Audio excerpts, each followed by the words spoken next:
Good evening, this is the European Parliament, this is Matt Carty here, and for the 22nd time this is not the RTE News, and for the 22nd time I can say that this is the most unorganised we've been for a Facebook Live session. We haven't actually done this since September actually. It's the longest session that time frame between these since we first started doing them, which was about a year ago. So I'll explain what it's about. It's a small way in which we use to try and explain to people in Ireland predominantly, but we have viewers from different parts of Europe as well, where we explain to them some of the work that the Sinn Féin MEPs here are engaged in, and also introduce you to some of our friends here. So listen, we, as I say, are very unorganised today, but we have some of our guests because not all have arrived just yet. But just to explain, if you haven't watched it before, you can win one of these much sought after Towards a United Ireland mugs.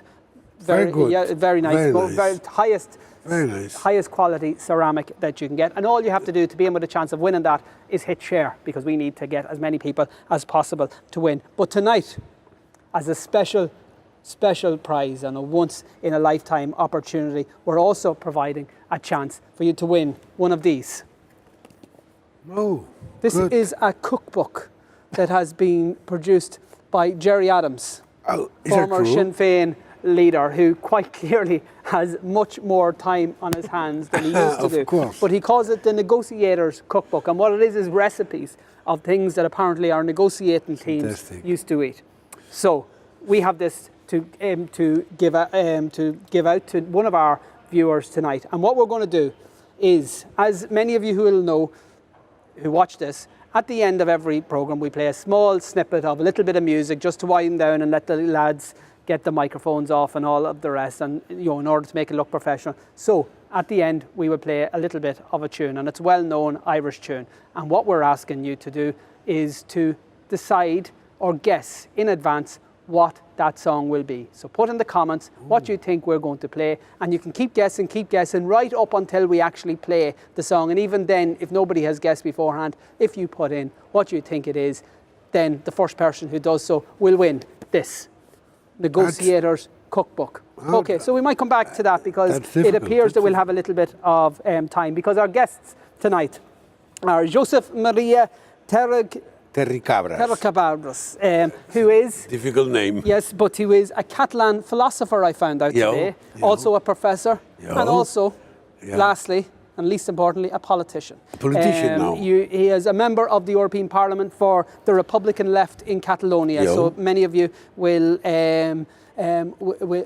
know. So I'm texting because, as I'll explain in a minute, we're down a speaker. So we also have Dorian Fertel, who is an advisor here in the European Parliament for the GUI-NGL political group, and that Sinn Féin are members of, and you are an advisor on employment and social affairs. Is that right? Yeah. That's right. Okay, on this seat, right over here, this empty seat, we're supposed to have Lynn Boylan, who is our Dublin MEP, but Lynn is stuck in committees. Yes, that's Lynn there. Lynn, say hello to the viewers. So Lynn, who is supposed to be here, is stuck in a committee and she's voting, and we're not sure whether she's going to get out or not. So we're trying to, and I'm just here bullying some of the other Sinn Féin members of staff and telling them to come down and join in. So we'll see if maybe we get an extra person here. Tonight we're receiving word of a Brexit deal. No real details as of yet, but maybe as we go in, I've sent some of the guys a text message saying send us what exactly the initial thoughts are, judging by the leaks that we've received. But what I wanted to talk about, and the reason we asked Joseph to be here, and the reason why we're really pleased that he is, because last week I had an opportunity to join with Joseph in visiting some of the prisoners, the political prisoners who are imprisoned in Catalonia. These are people who are basically jailed because they had the cheek of putting a vote to the people. But the question, I suppose, that we will be asking Catalan leaders like yourself is, a year on from the referendum itself, what has been achieved other than the imprisonment of your friends and colleagues? Well, I suppose that something has been achieved, namely that those who decided to go to vote, they are definitely for that. I mean, prison and repression either destroys you or strengthens you. And I think that our prisoners, our political prisoners, and even our population is more tougher and has more strength than it had 1 year ago. So that we are making a little advance in our way for independence. But in what way? Because we have a situation where your government called a vote, a referendum. The people went out to vote. They were beaten off the street. We watched it. Huge oppression. Yeah. The European Union stayed silent, didn't respond. The Spanish authorities not only ignoring the democratic decision of the people who went out to vote, not only engaging in the repression, but actually then took people who allowed that vote to take place, put them in prison. They've been in prison with potential prison sentences of up to 25 years. True, that's true. And the most impressive thing for me was the silence of the European Union. Yeah. That was incredible. That the member state reacts as Spain reacted, and no one says anything. That was incredible. But in 1 year, I've seen the evolution of some pieces of this game, namely, for instance, the media. Really? The BBC called me several times 1 year ago, several times. And I got the impression I was talking to Mr. Rajoy, to the Prime Minister of Spain. They defended his position. Because it's the BBC. The BBC. This is the mouthpiece of British propaganda. It was absolutely terrible. Well, these are guys are your friends now? Well, I have to say that I thought before 1, 2, 3 years ago that the BBC was the most objective really? company. I thought that, and that was the impression home. But then it was clear that it's not true at all. I can tell you how it finished. One of my very nervous talks to a man in BBC. At the end of it, on the phone, he said, "Well, Mr. Tergaras, how can you defend independence if you are a minority?" And I said, "Oh, I didn't know. We have won all the elections. I didn't know that we were a minority. Perhaps you have a different source of information. Can you tell me what it is, this source of information?" And he said, "Well, Mr. Tergaras, next time we'll talk about that." So that was your introduction to the BBC. Absolutely terrible. Yeah. Absolutely. And even German media have changed the position, etc. Well, and the parliament is not as I would like to be, but things are changing. It's a very slow process, I would say. Unfortunately, very slow because our political prisoners are in jail. Yes, I know, as I've seen them. Now, their conditions are okay as prison conditions go. Their freedom has been taken away from them. I met with the former Speaker of the House. She's in prison on her own. She's the only political prisoner going through a tough time. Her crime, according to the Spanish state, is allowing the MPs to ratify the decision of the voters. No, that's absolutely incredible. So a Speaker of the House is essentially being imprisoned because she did the job of a Speaker of the House. Exactly. No, of course. And people were beaten because they wanted to vote peacefully. That's incomprehensible. So are you not very angry? I am, but and I've protested. I've done what I thought I should do, and probably I did not everything I could. But I would be in prison probably. I will be in a few weeks or months because this has no end. It's absolutely terrible. Spain has no relationship with democracy. No. Franco was so terrible, 40 years of Franco, that it remained. We didn't. The culture that was there we for didn't him. evolve. No, it's absolutely terrible. Absolutely. Well, if you condemn a singer to 3.5 years of jail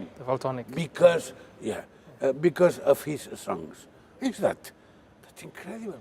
Not even Franco did something like that. Okay, so what's the next steps then? What's the plan for the Catalan independence movement? What's there is not a fixed plan because it depends on the reaction of things. For instance, I am sure that the judges, the European judges, will help us because you believe? Absolutely, European judges, absolutely. They have so far. They have always given sentences and final decisions which are absolutely opposite to those of Spanish judges. So, but it takes time. But do the Spanish authorities then respect those decisions? Well, but they will have to. They will have to. Okay, so but that's in relation to the prisoners. Yeah. So at some stage the prisoners will be released. Yeah. But Catalonia will not be an independent country. Well, because the European Court isn't going to decide that you're entitled to your independence. I bet that we solve the problem in 2 years' time. You think so? Another vote? I vote. Another vote and some agreement, because the Spanish government will never accept this, but it will be forced by public opinion and finally by Europe. I'm sure about that. International pressure. If you divorce, but you cannot remain in the same home for years, beating each other. But this place, they've been silent. There have been maybe 40 MEPs. Well, our president in this house. No, he's scandalous. Absolutely. But our next Commission president, perhaps Weber, absolutely disgraceful language that he has talked about the people of Catalonia and their representatives. Absolutely, So where is the hope coming from? Who's going to wake up? We have 3 feet. The Germans. Is there a single German MEP who has supported your cause? Yeah, but a single one. There have been a man already. Yeah. No, but there are 3 feet, I think, important. One is our government. Our government, present government in Catalonia, has not much power, but it has to show that the school is running, that health is running. So to show to the population that we can do that first. Second, the external action. Our former president here in Brussels, etc., and doing some pressure on public opinion. And thirdly, the population. Population will react and will attack again. I'm sure that we cannot pass without saying a word the trial. When the trial starts, it will be in January. I hope you're right. Something will happen. I can tell. But okay, I can't tell you what will happen because I'm not sure. But something will happen. But we know, and the old Irish ballad goes, "Night is darkest just before the dawn." Are the people of Catalonia ready for more repression, more oppression? No, for more oppression not, but for more reaction, yeah. Because that's what the Spanish state will do. We've seen it in Ireland. Sure. The closer you come to freedom, the closer you come to progress, the more the opponents of they are cruel, savage. They will hit back. And I don't think you've seen anything yet. But no, I think it's going to get worse. Probably. But I've heard expressions which were incredible some months ago. People saying we can go to the limit. And when we say the limit, we mean the limit. Okay. Oh, goodness. And young people. Okay. That's not bad. Okay, just to remind you, we're raffling a copy of Jerry Adams' new cookbook. There's some fantastic recipes. I haven't even looked at them yet, to be honest with you, but I'm sure they're absolutely... Omelette. I'm sure they're gorgeous. Maybe there's an omelette or 2 in there. What I need you to do, if you want to be in with a chance, is guess the name of the song or the few lines of the song that we're going to play at the end. What I will tell you as a hint, it's an Irish freedom song, so I can't give any more details than that, but send your guess in the comments, and the first person who has guessed, whether it means that you have to wait until I actually start playing it, will be in line. Just to say, in the absence of Lynn Boyle and her body double, Nicky Rogan has joined us. We're going to get to you in just a minute, Not a problem. Nicky, but Dorian Fertel from... You're Australian, which I think you need to explain how you ended up on the Sinn Féin corridors as a GUI NGL political advisor. So. Yeah, right. Well, I'm not impossible, just extremely unlikely. My father is German, my mother's father is Irish, and I was born in Australia. Okay. Friends of Sinn Féin in Australia was sort of how I got in the door, and then managed to sneak over to Brussels when no one was watching. Okay. because it's such a sought-after gig. Amazing. So you that speak somebody German managed too? to- I'm busy, yeah. Okay, so you've been to Catalonia quite a number of times. I have, yeah. And I was Okay. actually there for the referendum on October 1st last Do year. you share Terry's optimism? I think so, actually. I mean, the big question has been, what strategy, how to take it forward. There's a lot of people on the streets in Catalonia that I've talked to, of friends that live there, who are calling for a unilateral declaration of independence. Do it now, do it tomorrow, do it yesterday. And others who are thinking more long-term, 10 years, 20 years. And we can negotiate with the Spanish state, but the Spanish state won't negotiate. It's no interest in negotiating, and that's been clear for the past year and more. The decision is taken. Yeah. The question is when. That's right. And I think the Catalan people have decided, and it's a question of when will it happen. And for that, I really think that That's new. the key things are the pressure in Catalonia continuing, and the most unity as is possible, and then pressure from outside, solidarity from across Europe to actually But there's no sense cast that an that's eye on happening. this. Well, The Irish, the Welsh, the Scottish, the Flemish. But individual MEPs, for instance, they support us. Okay. Individually. But the group not, because there is revenge on the side of... But the truth is, if the Spanish PP and the Social Democrats weren't the two biggest groups and part of the biggest groups, there possibly would be a much greater outcry. they are terribly unionist. Yeah. Unionist. And they think that the unity, understood as they understand it, is substantial, fundamental. eternal. Eternal. Yeah. That's absolutely incredible. It's a metaphysical belief. But can I say this, and I think I've said this to some of your guests before, because this is, I like Spanish people. Yeah, me I too. I like going Me to too. Spain. I speak Spanish. I have no problem. They dance and they sing, and they're always, and they, when you meet them, I know by heart You meet them, they are poems all, most of them, most Spanish people I've ever met have been really, really nice people, and Very I really nice. enjoyed meeting That's them. not the problem. Why do they elect such, horrible governments? That's a mystery. That's a mystery. It's true. Absolutely true. But the media plays a role. Although I in have this. neighbours who vote for Fine Gael, so The media does. The Spanish media does play a role in this. understand a little bit. If you compare the media in Catalonia and the media across the rest of Spain, you very quickly see the difference. On Friday was the 80th anniversary of Kristallnacht in Germany. What's the name of that? Kristallnacht, when the Nazis smashed in Jewish businesses and so on, the massive pogrom. The Spanish media coverage of the anniversary of this, of Merkel giving a speech and so on, included references to dangerous nationalism and pictures of Catalan protesters. They mix it in They mix all the time. us, yeah. This is the story that's always spread. And they call us very often Nazis, which is incredible. This sort of idea that all Their nationalism lineage is goes back Because to Jews would have liked that Nazis be as Catalans are. You see what I mean? Yeah. How can you think that we have any relationship with Nazis? Yeah, but where was the Spanish political establishment back when actually there were Nazis? Absolutely. And that's the hypocrisy. They were of the friends whole of thing, yes. Franco. Of course, So- yeah. Of course. Michael Rogan, how are you? I'm grand, how are you? You're very welcome. Stepped into the Dermot. breach in lieu of Lynn, who...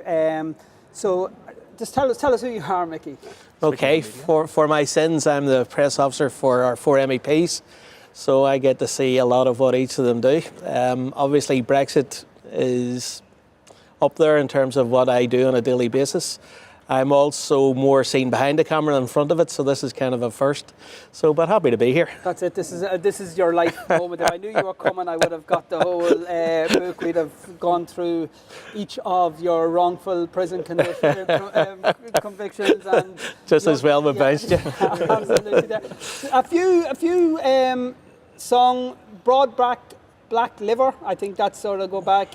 We've a nation once again being suggested here on the one road. Come out your rack of lambs. I think again that's a reference to Jerry's book. None of them are right. God Save Ireland. No, that's not one either. So what we're asking people to do, for those who just tuned in, if you guess the song that we play at the end, then you win Jerry Adams's cookbook. I want to just talk for a few minutes, if you don't mind, about Angela Merkel before, and we had a bit of a dig at the Germans and the Spanish authorities. You're a left Republican from Catalonia. Were you as frightened by what she said today as I was? Well, not because I knew what she was going to say. In that sense, I wasn't shocked. I wasn't shocked. And if I compare her with other members of her group, I think that she is much better. You think she's the moderate? The majority, yeah. But when you hear her talking about, and Dorian, I'll come to this, they're not even pretending anymore. They're not even trying to hide it anymore. Yeah. Her language in relation to a European army, a EU army, that's very absolutely terrible. The tone was what actually struck me. Not that she was saying this, but it was almost triumphalist. I mean, it's her hurrah in a sense, but it was this idea of finally we're going to do this thing, and it's a really good thing, and sweep all of Europe before us into a grand new future. And it's really disturbing as someone who's half German, and you grow up with a certain view of history because of this, to see this enthusiasm for military involvement and military integration across Europe. But no surprise, she's protecting Weber. Manfred Weber, who's going to be our next commission, which is goodness. When I think about and I looked at the EPP Congress, this is the broader political family that Fine Gael are part of, and last week they decided that the most likely president of the next European Commission, which will come into place next year, should be a right-wing German. I would have thought that is exactly the opposite of what the EU needs right now. What we need, when you consider that Angela Merkel's legacy has been an austerity agenda that has caused havoc, has been the suppression of national democracies, not only in Catalonia, but also in Greece and in several other member states. This notion that citizens should be ignored, nevertheless, she's a moderate. And this pursuance of a very aggressive militaristic EU agenda, and they've decided, in their wisdom, that that's the type of politics that they want to put at the helm of the European Union. About the army today, she was absolutely explicit. I didn't expect that. I have to say. She was so explicit. An army, a good army, strong one. And European this one. will give us power and influence. But Dorian, the crazy thing when you're looking at that is every time EU leaders do things like this and just ignore what's quite clearly, because EU citizens, they've lots of things that they want the EU to do. Forming an army isn't one of them, by and large, that I know of in any member state. And when she comes in with that attitude and with that superiority complex and with all of that, is she not just fueling the growth of the far right across Europe by doing that? Yeah, I mean, on the one hand, that is absolutely correct. I mean, this idea of an integrated Europe with a single army or single military force, it feeds right into that narrative. But also, Germany's been doing this for a while on the quiet. And this needs to be seen a little bit in terms of Germany's power play within NATO and within Europe as well. But Germany's been integrating Czech and Romanian battalions into the Bundeswehr for the past few years as a dry run into a European army already. So this is basically a several year long, a decades long project coming to fruition, if you like. It's not a new idea, but the idea of a German army or German-run army, because I mean, if that's essentially what it is. And this is what there's some of Irish political reps coming from the best of intentions, and they're talking about a European army, and they're creating this image of Irish young people wearing a European army and going. That's not what's going to happen. What's going to happen is that there will be a centrally controlled military command that will take Irish soldiers, French soldiers, Spanish soldiers, as needs most, and send them out on collective missions. So it will be actually much easier than people might think for Irish governments to say, no, we're not part of an EU army. No. What we're doing is we're giving money and resources, and in some cases personnel, to missions under a collective EU command, which for the very reason, because if they were organised under UN mandates, you wouldn't need an EU army. The only reason you'd need an EU army is if you're actually doing things outside of EU mandated missions. So the very purpose of this is for an aggressive military agenda on the part of the EU. The exact opposite that we're told the EU is supposed to be about peace building. But imagine Europe with 4 very big armies. NATO, British Army, French, Yep. and now an own, a specific one, so to speak. It's incredible. We have Men Behind the Wire, Four Green Fields, Teddy Bear's Head, The Foggy Jew, Viva La Quinta Brigada, Sean South of Gary Owen. We've a request for Mickey to say where he got his top. We have Viva Viva requests. None of them are right. Keep guessing because we. So, Mickey, Brexit talks tonight. I asked Brian Carty to text me, a detailed analysis of what has happened. This is what he said: agreement on technical level. Brit cabinet meeting tomorrow to discuss. I got more out of Tony Connolly's tweets than I did tomorrow. of Brian Carty, who's our expert Brexit analyst. Okay, so let's start. Let's start with what we do know. Tony Connolly announced earlier on today that this deal had been done, that the text had been sent to Theresa May. That's what we do know. Okay. We don't know, and nobody has seen sight of it yet, so we can't get involved in speculation, and that's really important. I think the other things that we do know is that the British Cabinet are meeting tomorrow at 2 o'clock as we speak, and Taoiseach Leo Varadkar is meeting with Simon Coveney and indeed the European Minister to discuss it. When asked about what they were talking about, the spokesperson said, well, it ain't about the weather. Have they got it? They've got That's the speculation. That's the speculation. Now, obviously we don't know that for sure, but that's what we're told. Okay. So that's important. As I say, the other detail is British Cabinet meeting tomorrow at 2 o'clock. The ambassadors are meeting tomorrow, the Sherpas meetings tomorrow at the same time. So it really does look like game is on. And, we've got to be very sure that the text of this proposed deal has the words unless and until. If it doesn't have those, Ireland's in trouble. Okay. And Varadkar and co have reneged on their commitments. That's the critical pieces of it, as far as I would suggest. Okay.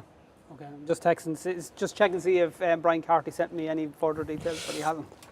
And it's just to say too, I think it's important to say this is nothing new. This is how the Brits negotiate. Take it down to the wire, play everybody, and then go, okay, whoa, and then bring it back. And that's what they always do. But it's going to be interesting stuff. I was listening to Boris tomorrow, Johnson today, and tomorrow's going to be fun, and not in a good way. See, if the British weren't still occupying part of our country, we'd sit back with popcorn and just watch this political drama unfold. But the problem is that they still do hold part of our country under ransom, if you like. So I suppose the question, as someone, just a neutral observer like you, if you lived in County Down and there was a referendum on a united Ireland, would you support it? Of course. You've heard it here, folks. This is somebody just coming completely, looking at this objectively. Yes. Will independent Catalonia join NATO? That I don't know. We are not very favourable to military actions. So this will probably need a referendum on that. Okay. On that specific question. I am against it, so that, but that's my private case. Okay. So are you running for elections next year? No. Why not? I'm not. Well, because I have other interests. I've done it 5 years, and I want to read and to write, and I have to tell you something. My friends of my age, are dying. Okay. And that's something which give you of natural causes. Of course. Yeah, okay. That's the real world. Yeah. That is the real world. Gives you some absolutely things to reflect. Okay. So I have been happy here, and I hope I can help a little bit my country in different commitments and different things, but not necessarily in Brussels. Okay. Okay, we still haven't got anybody. We've the Patriot game. This land is your land. A nation once again. Again, just to say, it's a Luke Kelly favourite, and it is, I think, an interment song around the time of interment. There was a time, much like in Catalonia today, when Irish people were just arrested without charge, put into prison, sometimes for several years in deplorable conditions. Okay, Dorian, your priorities for the next couple of months. What are you working on the Employment and Social Affairs Committee? There's a few things that are coming up. Most of them I'm not working on directly, but there's the European Labour Authority, which has been voted on, I think, next week already in the committee, and then I think by December, which will set up a new agency to monitor workers' rights in a cross-border situation across Europe. Brexit is still a question as to how that will affect workers' rights as well.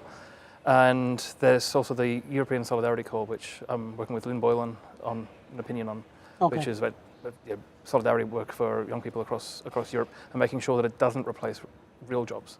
It's not used as a free labour force to send young people across to... That sounds like, what's his name, Gavin Duffy's sort of plan for cheap labour, send it across. Effectively. So there are some safeguards on it, but just defending those and making sure that this thing is done, it does what it says on the label instead of doing something else under the table. Okay, Mickey, what's your plan for the rest of this Strasbourg? What's our priorities? Obviously, for tomorrow. Brexit is going to be dominant. There's no doubt about that. I'd see that reaching right into Christmas for us, I think. And also, whatever you guys do, that's my priority. But I think immediately after that, and in the new year, we're in the election mode, and your viewers need to reflect on that if they want Sinn Féin representation here in Europe, they need to get with us, get out there, start campaigning. That's going to be what we're all about after Christmas. Absolutely. So, what are we going to see in the next couple of months in Catalonia? Are we going to see any? Are we going to see Catalonia, more prisoners something? arrested? Yeah, because the trial will start, and this will be a very special and crucial point. I think that the street people will react in a very vigorous way, in my opinion. Okay. Not in a violent way, but vigorous, because you can protest and do really... Is support for independence growing? Absolutely, absolutely. And when they say that we are a minority, please prepare a referendum, and we will see that. I'm sure that we are now 55 or 60% in favor of referendum. Okay. Sure, but we don't have the opportunity of showing it, of checking it. Okay. That's the problem. Okay, so our message is Angela Merkel, stick your army, where Martina Anderson might suggest. Spain, get out of Catalonia. Absolutely. Let's live in peace as free nations across the world. Celebrate that. And of course, Britain, get out of Ireland, if you wouldn't mind. Okay, please. Nobody got the song before it was declared, so stick it in first person once I start playing it, and we'll get the book out to you afterwards. I have to first try and take this off so that we can play it.